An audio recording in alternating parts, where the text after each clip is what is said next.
Hermanos, buenos días. Este es el tercer domingo de Cuaresma. Hoy la palabra de Dios nos regala la primera lectura del libro del Éxodo y nos expone el Decálogo, los 10 mandamientos. Son 3 los momentos en que aparecen los mandamientos en la Sagrada Escritura. Este es otro capítulo del mismo libro del Éxodo y luego en el libro del Deuteronomio, quizás manifestando alguna diferencia en cada una, sobre todo las motivaciones y el contexto. No es que los mandamientos sean distintos, repito, es las motivaciones y el contexto. En este caso hoy la primera lectura es Éxodo 20 del 1 al 17. El primer mandamiento, el más largo, vamos a sobre todo advertirlo.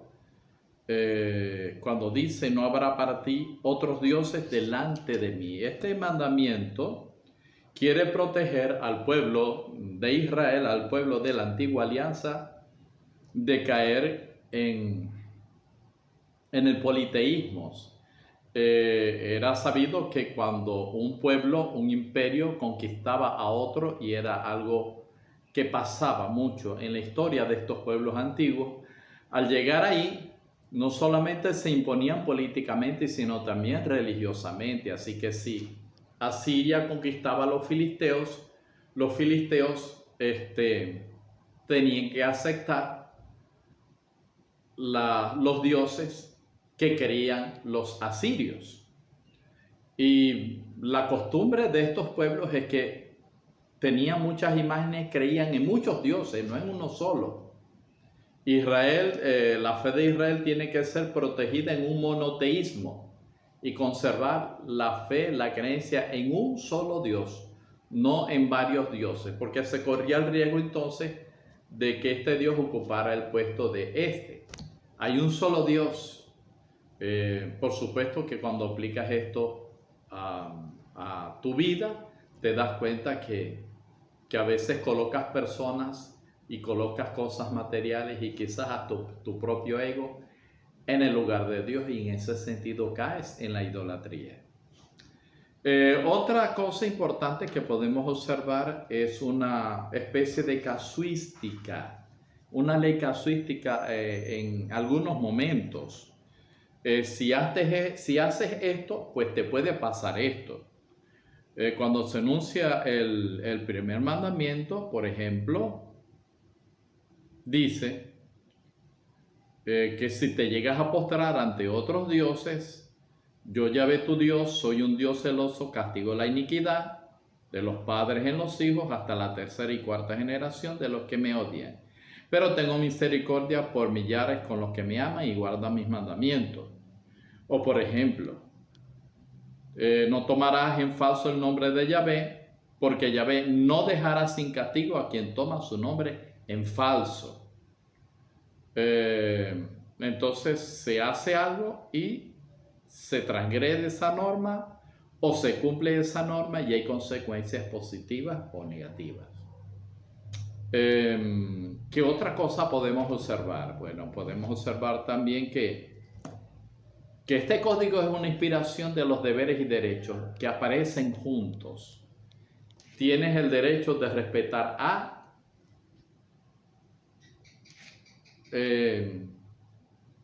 la propiedad de tu prójimo. Tienes el deber de respetarlo porque él tiene derecho. Él tiene derecho a su propiedad. Tú no se la puedes quitar. ¿Sí? Pero lo importante, queridos amigos, es que mucho antes de que se establecieran tantos códigos y leyes que protejan la vida humana, debemos entender acá que esto es una fuente de inspiración para toda la humanidad, de justicia y de santidad. Los primeros mandamientos, los 3 primeros, quieren hacernos ver las relaciones que debemos mantener con Dios y cómo deben ser mantenidas. Y del 4 en adelante pues cómo deben ser nuestras relaciones con el prójimo, con la otra persona, con el otro. Que esta palabra sea fuente de justicia y santidad para tu vida. Amén.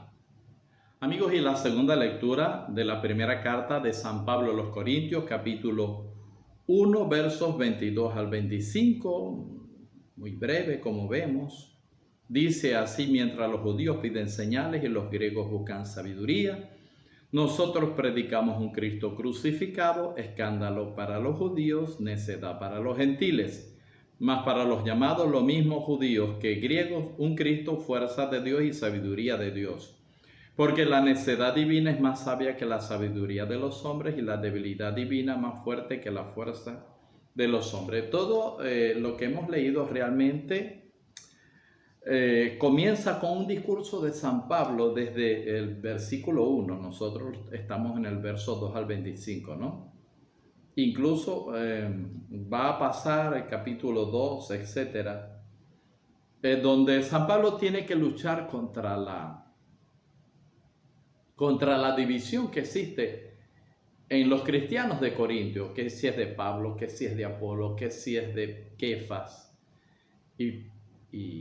Y Pablo va a decir, no, es Cristo, y quiere reunir a todos los cristianos de Corintio alrededor de la cruz. Alrededor de la cruz todos nos unimos. Aquí en este discurso que hemos leído, pues hay un escándalo de una facción y de otra. Los judíos se escandalizan de Cristo porque son nacionalistas y porque esperan milagros contundentes que coloquen a Israel en la cima del mundo. Y los griegos se escandalizan también de la cruz porque ellos buscan filosofía, o ellos buscan una explicación a todo, un discurso, y no entienden esta sabiduría, pero dice que a los que son llamados por Cristo, Él se convierte en fuerza de Dios y sabiduría de Dios.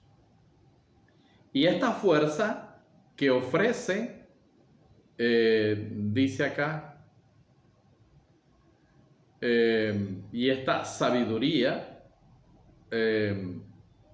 pues la necedad divina es más sabia que la sabiduría de los hombres, y la debilidad divina más fuerte que la fuerza de los hombres. Así que alrededor de Cristo nosotros encontramos su voz que nos llama. Alrededor de Cristo encontramos su sabiduría, que es el mismo evangelio, y que no nos escandalice, y este evangelio se convertirá en el milagro, en la fuerza más grande que podemos recibir. Amén. Amigos, hoy nos toca meditar el evangelio según San Juan. Podríamos llamarlo que la purificación del templo, o como dice el evangelio citando a una parte de la salmodia, el celo por tu casa me devora. Lo cierto del caso es que Jesús ha llegado al templo, ha encontrado a los vendedores de huellas, ovejas, palomas, y a los cambistas, y los ha echado. Ha creado un látigo de cordeles y ha sacado a todos los animales, y le ha volteado la mesa a los cambistas. Al templo de Jerusalén no podía entrar la moneda, sino la moneda que manejaba Israel. No podía entrar ninguna moneda, sobre todo con la cara o la imagen de alguien como César. Entonces, ¿cómo hacían los judíos piadosos que iban al templo y querían ofrendar algo en el cepillo del templo? Pues, y si no tenían la moneda, sino que tenían la moneda del imperio. Entonces, en un principio la intención era buena de los cambistas, ¿ok? Y aquellas personas que venían quizás de muy lejos, cargando con animales.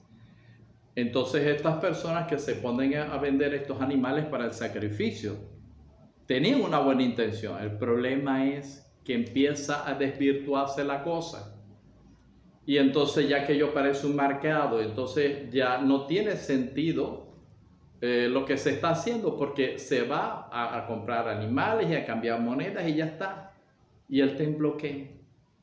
Yo diría, a veces algunas personas pueden ir al templo a cumplir con la misa de un difunto, a encontrarme con una persona, a un deber y nada más, y no verdaderamente a dar culto a Dios.